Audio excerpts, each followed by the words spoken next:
আন্তৰ্জাতীয় আন্তঃৰাষ্ট্ৰীয় যিটো শান্তি দিৱস এইটো প্ৰথমবাৰৰ কাৰণে আমি বিটিআৰ চৰকাৰে আমাৰ যিটো হেপিনেছ মিছন আছে সেই মিছনৰ দ্বাৰা ইয়াতে আয়োজন কৰিছোঁ আৰু প্ৰথম আয়োজন কৰাত আমাৰ ডাঙৰ সফলতাটো হৈছে কি ইয়াত আমাৰ মহামহিম অসমৰ ৰাজ্যপাল ডাঙৰীয়া মুখ্য অতিথি হিচাপে উপস্থিত থাকিব। উত্তৰ পূৰ্বাঞ্চলৰ এজন সন্তান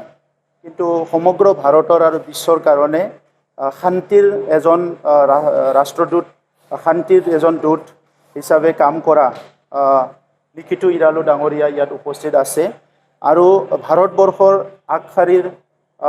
সাংবাদিক তথা লেখিকা আৰু বিভিন্ন সময়ত আমাৰ ভাৰতৰ টেলিভিশ্যন চেনেলত বা বিভিন্ন ফৰামত তেখেতে ক্ৰিটিক হিচাপে পেনেলিষ্ট হিচাপে অংশগ্ৰহণ কৰি অহা ভাল এজন ব্যক্তি নিৰ্জা চৌধুৰী ডাঙৰীয়ান ইয়াত উপস্থিত আছে আৰু উত্তৰ পূৰ্বাঞ্চলৰ অন্যতম এজন বুদ্ধিজীৱী সাংবাদিক ৱাজবিৰ হুছেইন ডাঙৰীয়া উপস্থিত আছে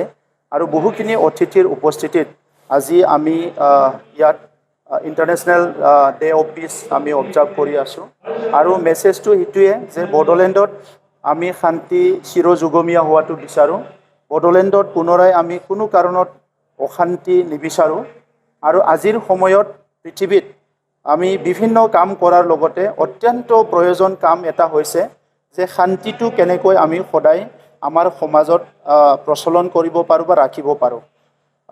যি সমাজত শান্তি নাই সেই সমাজে আগবাঢ়ি যাব পৰা নাই, যি দেশত শান্তি নাই সেই দেশখন আগবাঢ়ি যাব পৰা নাই, যি সমাজত শান্তি আছে সেই সমাজখন আগবাঢ়ি গৈছে,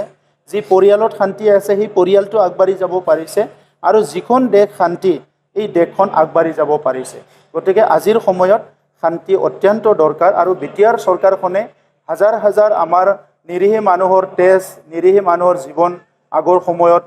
বলিদান দিব লগা হ'ল, সংগ্ৰামতে হওক বা আননেচেচাৰী কিছুমান গোষ্ঠীগত সংঘৰ্ষতে হওক। চ' এইবিলাক দুনোৰে আমি নিবিচাৰোঁ আৰু 21st চেঞ্চুৰীত আমি আজি পুনৰ তেনেকুৱা কিবা এটা ডাঙৰ এটা মানৱতাক জলাঞ্জলি দি পেলাই কাম হোৱাটো আমি নিবিচাৰোঁ। সেইকাৰণে আজি বড়োলেণ্ডে আমি ডাইৰেক্ট কানেক্ট কৰিছোঁ যে ইণ্টাৰনেশ্যনেলি যিবিলাক কাম কাজ হৈ আছে শান্তি ৰক্ষা কৰাৰ কাৰণে সেই কামৰ লগত আমি জড়িত হ'ব বিচাৰিছোঁ আৰু বড়োলেণ্ডখন আমি চিৰযুগমীয়াভাৱে শান্তি কৰি ৰাখিব বিচাৰিছোঁ।